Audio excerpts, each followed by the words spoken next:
Anxiety एक बहुत बड़ी समस्या है। इस समस्या से बाहर निकलने के लिए ना जाने हम कितनी दवाइयाँ लेते हैं। क्या आप जानते हैं ये सारी मेडिसिन कितनी खतरनाक होती है? टेम्परेरी सॉल्यूशन के लिए और कम वक्त के लिए तो मेडिसिन लेना ठीक है, लेकिन अगर लंबे समय तक इन्हें लिया जाए तो ये फायदे की जगह नुकसान पहुंचा सकती है। तो आज इस वीडियो में हम जानेंगे कि कैसे हम बिना मेडिसिन के भी एंजाइटी जैसी समस्या से छुटकारा पा सकते हैं। तो अगर आप एंजाइटी जैसी समस्या का सॉल्यूशन जानना चाहते हैं तो बने रहिए इस वीडियो में एंड तक, और हमारे चैनल को अभी सब्सक्राइब कर दीजिए ताकि आपको ऐसे ही वीडियोस लगातार सबसे पहले मिलती रहें। इस वीडियो का जो पहला पॉइंट है वो बहुत ही इंपॉर्टेंट है और ये बिल्कुल नया है। आज से पहले किसी ने भी इसके बारे में बात नहीं की। हम पहली बार इंटरनेट पर ये बताने वाले हैं और ये सच में बहुत अलग है। लेकिन हम इस पॉइंट के बारे में थोड़ा बाद में बात करेंगे, उससे पहले हम कुछ नॉर्मल पॉइंट्स पर ही चर्चा करें। लेकिन थोड़ी सी जानकारी के लिए बता देता हूँ कि इस पॉइंट में हम बात करेंगे कि एंजाइटी और पैरानॉर्मल एनर्जी के बीच क्या कनेक्शन हो सकता है। सो अगर आप इस पॉइंट के बारे में जानना चाहते हैं तो इस वीडियो को बिना एक भी सेकंड स्किप किए पूरा देखिए, क्योंकि हम वीडियो के बीच में या फिर एंड में कभी भी इस पॉइंट के बारे में बात कर सकते हैं। तो फर्स्ट पॉइंट को स्किप करते हुए हम चलेंगे अपने सेकंड पॉइंट पर, जो कि है रेस्ट। आप लोगों ने गौर तो किया ही होगा कि जब भी कोई एंजाइटी से जूझ रहा होता है तो वो रेस्ट बहुत ही कम करता है। रेस्ट सिर्फ फिजिकली नहीं बल्कि मेंटली भी होनी चाहिए। वैसे भी हम लोग बहुत कम रेस्ट करते हैं। अगर काम नहीं करते तो मोबाइल फ़ोन और सोशल मीडिया है ना, वो हमारी ज़िंदगी ख़राब करने के लिए काफ़ी। लेकिन मैं ये नहीं कह रहा कि आपको मोबाइल फ़ोन और सोशल मीडिया का यूज नहीं करना चाहिए। यूज करो, लेकिन एक लिमिटेड टाइम के लिए करो।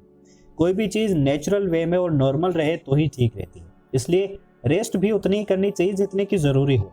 तो ऐसा ना हो कि एंजाइटी में होते हुए ज़्यादा रेस्ट करने लग जाओ, जो कि खतरनाक है। इसलिए कोशिश करो कि उतनी ही रेस्ट करो जितनी आपकी बॉडी और आपके माइंड के लिए ज़रूरी है। हमारा अगला पॉइंट है इमेजिनेशन।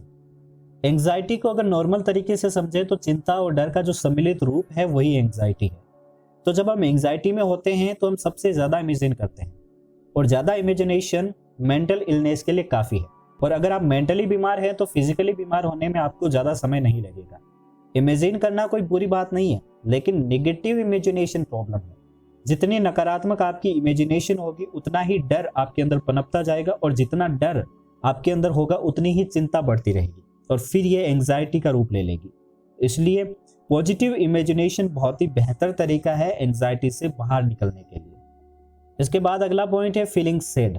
एंजाइटी में होते हुए सैड होना आम बात है, और ऐसे में इंसान क्या करता है, जब भी कोई सैड होता है तो वो उस स्थिति में और ज़्यादा सैड सॉन्ग सुनता है या फिर कोई ऐसी एक्टिविटी करता है जिससे ज़्यादा सैड होता जाता है। और ज़्यादा सैड होना जाहिर सी बात है एंजाइटी को बढ़ाता है।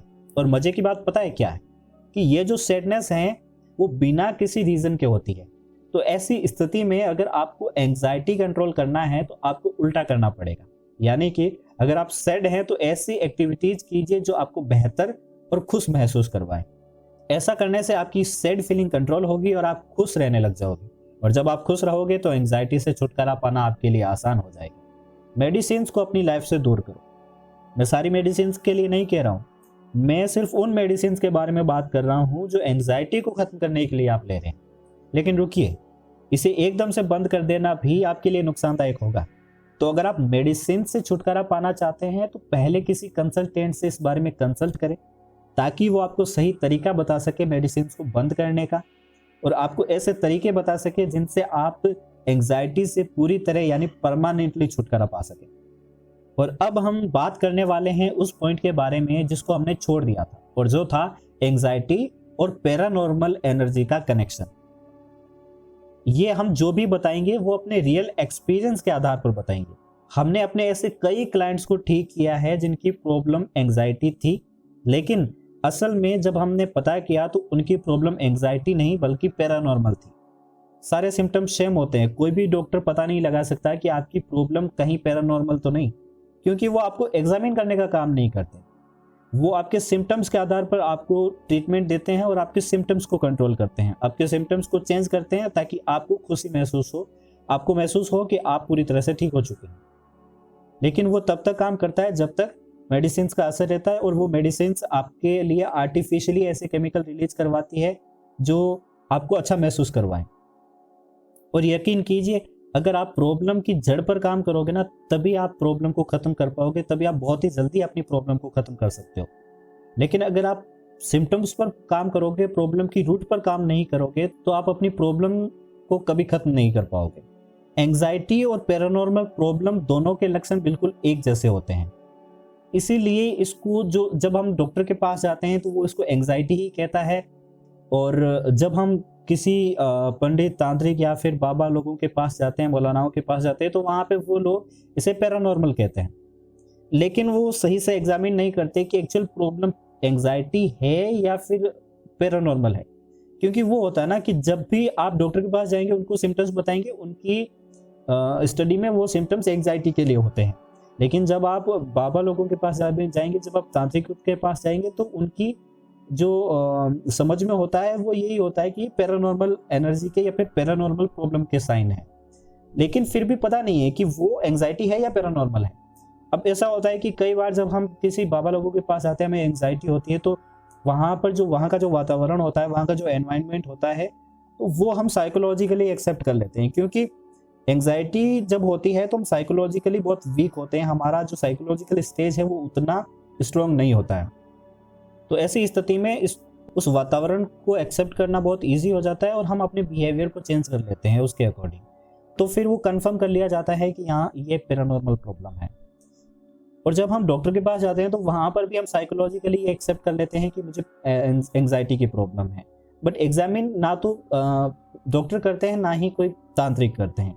तो ऐसे में बहुत ज़्यादा ज़रूरी है कि ये पहले एग्जामिन हो कि प्रॉब्लम एंजाइटी है या फिर पैरानॉर्मल है, और उसके बाद जो भी प्रॉब्लम निकलती है उसके ऊपर रूट पर काम किया जाए, तभी प्रॉब्लम को ख़त्म किया जा सकता है। कई बार तो हम खुद नहीं पकड़ पाते कि एक्चुअल प्रॉब्लम क्या है। ऐसे में हमको कई एक्सपेरिमेंट्स करने होते हैं, अलग अलग टेक्निक्स के थ्रू हम पता लगाते हैं, और उसके लिए काफ़ी समय और दिमाग लगाना होता है, जो कि हर कोई नहीं लगाता। यही रीज़न है कि डॉक्टर या फिर साइकोलॉजिस्ट एंजाइटी को जड़ से ख़त्म नहीं कर पाते। ऐसे में आपको एक ऐसे कंसल्टेंट की ज़रूरत होती है जो आपको और आपकी प्रॉब्लम को पूरी तरीके से समझ सके, आपको अच्छे से एग्जामिन कर सके, और आपके ऊपर टाइम इन्वेस्ट करके आपको सजेस्ट करें, और आपकी प्रॉब्लम को खुद की प्रॉब्लम समझकर उसे ख़त्म करने की कोशिश करें। एंजाइटी और पैरानॉर्मल के केसेस में हमारा सक्सेस रेशियो 100% रहा है। इसलिए अगर आपको एंजाइटी है और आपको कहीं और इसका सोल्यूशन नहीं मिल रहा है, तो हमसे कॉन्टेक्ट करें, हम आपकी मदद करने का वादा करते हैं कि आपकी एंजाइटी के इश्यू को लोकोसेल्फ पूरी तरीके से खत्म कर देगा। ये जो 5 चीज़ें मैंने आपको बताई हैं, अगर आप उन पर ध्यान देते हो तो आप समझ पाओगे कि आपको कब क्या करना चाहिए और किस तरह से आप अपनी एंजाइटी को दूर कर पाओगे। इसके अलावा भी बहुत सारी टेक्निक्स हैं, लेकिन सबको अप्लाई करना वैसे भी ना तो आसान है और ना ही फ़ायदेमंद है। इसलिए ज़्यादा टेक्निक्स पर फोकस ना करें और किसी कंसल्टेंट से कंसल्ट करें जो आपकी प्रॉब्लम खत्म होने तक आपका साथ दे और आपकी पूरी हेल्प करे, आपको पूरी तरीके से गाइड करें। अगर आप हमसे कंसल्टेशन लेना चाहते हैं तो आपका मोस्ट वेलकम है। लोकोसेल्फ में कंसल्टेशन की डिटेल नीचे डिस्क्रिप्शन में दी हुई है, वहाँ से आप पता करके हम कंसल्टेशन ले सकते हैं। तो आपको ये जानकारी कैसी लगी हमें कमेंट करके ज़रूर बताएं, और वीडियो को लाइक और शेयर करना बिल्कुल भी ना भूलें। धन्यवाद।